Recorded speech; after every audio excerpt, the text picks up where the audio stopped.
Extensive scientific research has demonstrated that on an average day in June, the average human brain is capable of remembering at most one thought from a commencement speech. But since today is cooler than average, and West Pointers are definitely above average, I will challenge you to think this morning about two words: surprise and courage.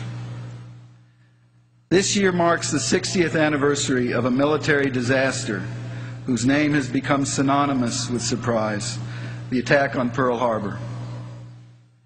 Interestingly, that surprise attack was preceded by an astonishing number of unheeded warnings and missed signals. Intelligence reports warned of a surprise move in any direction, but this made the Army commander in Honolulu think of sabotage, not attack. People were reading newspapers in Hawaii which cited promising reports about intensive Japanese diplomatic efforts, unaware that these were merely a charade.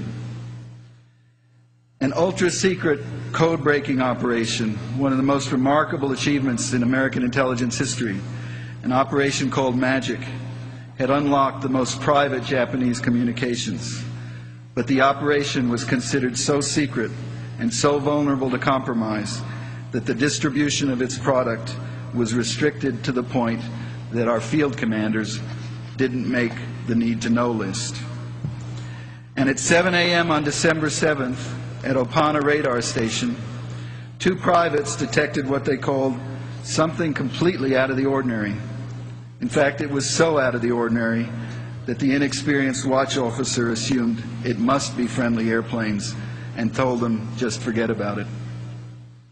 Yet military history is full of surprises, even if few are as dramatic or as memorable as Pearl Harbor.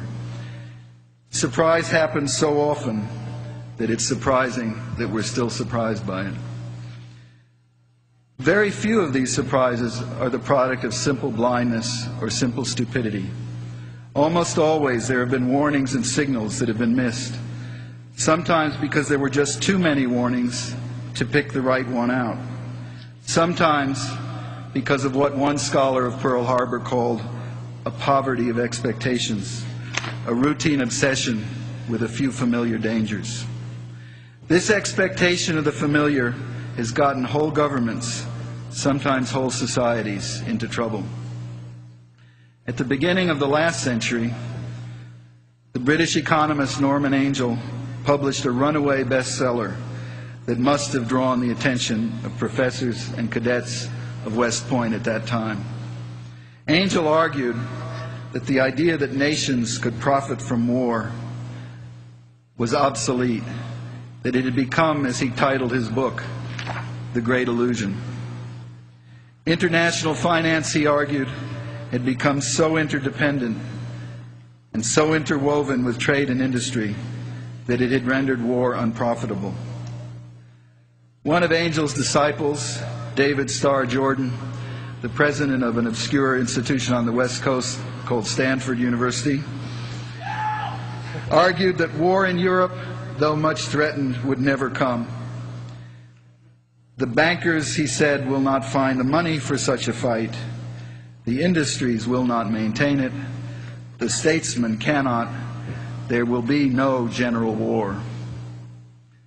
Unfortunately for him, he made that prediction in 1913. 1 year later, Archduke Franz Ferdinand fell to an assassin's bullet, plunging Europe into a war more terrible than any that had come before it. The notion of the Great Illusion yielded to the reality of the Great War.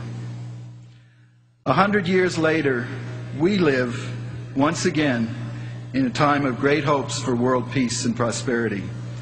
Our chances of realizing those hopes will be greater if we use the benefit of hindsight to replace a poverty of expectations with an anticipation of the unfamiliar and the unlikely.